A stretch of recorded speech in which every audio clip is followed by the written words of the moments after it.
Bonjour, je suis Marc Alévi et je voudrais vous parler d'un thème important, surtout dans notre monde aujourd'hui de grand stress et de grand assujettissement, c'est libérer son esprit.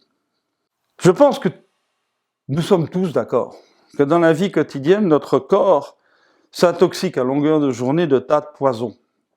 Des poisons dus à la pollution, dus à l'abus de produits chimiques, dus à du mauvais agroalimentaire, dus à la malbouffe, dus à trop de médicaments, dus à l'usage de drogue.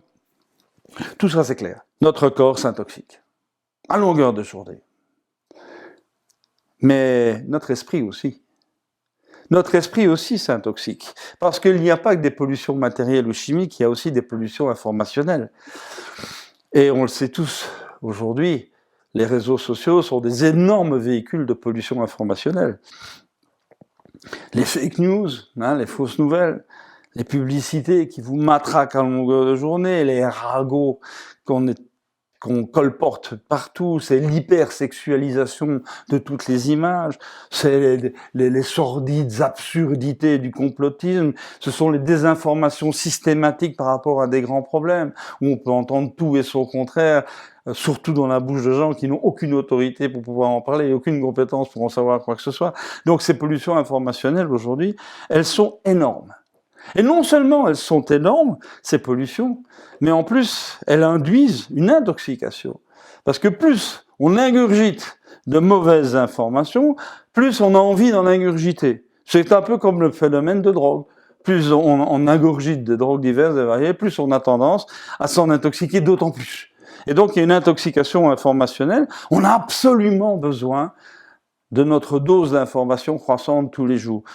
Alors ça explique la folie des téléphones portables, ça implique la folie des réseaux sociaux avec des milliers d'amis, des milliers de followers, des milliers de likes qui signifient rien.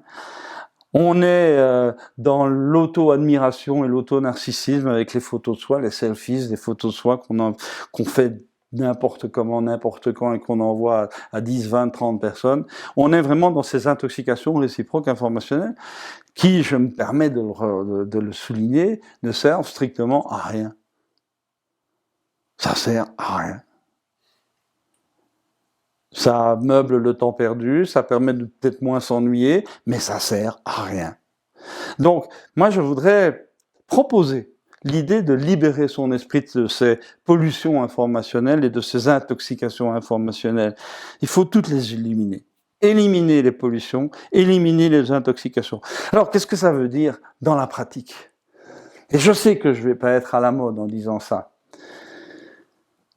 Enlever un maximum d'écran entre soi et le réel.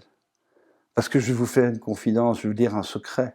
La réalité du monde, du vrai monde qui est là, est infiniment plus riche que toutes les images et de tous les discours qu'on peut en tenir. Regardez un jour, tranquillement, au petit matin, la lumière à travers une goutte de rosée au bout d'une feuille d'arbre.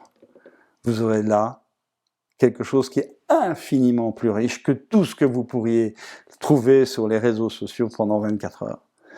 Et moi, je pense que là, il y a quelque chose qu'il faut comprendre, c'est que la technologie, parce que c'est bien sûr de ça que je parle, la technologie est un magnifique outil. Il ne faut pas croire que la technologie est bonne ou mauvaise en elle-même. C'est l'usage qu'on en fait qui est bon ou mauvais, qui est nocif ou qui est bénéfique. Moi, je crois que la technologie, elle doit être utilisée à bon escient. Je crois qu'elle doit être utilisée à bon escient, c'est-à-dire que comme tout ce qui est artificiel, il faut l'utiliser peu mais bien, moins mais mieux.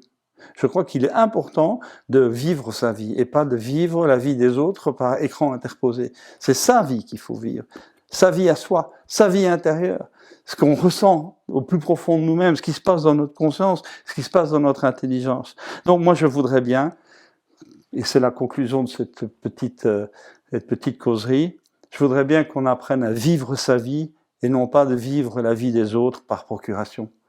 Vivez votre vie.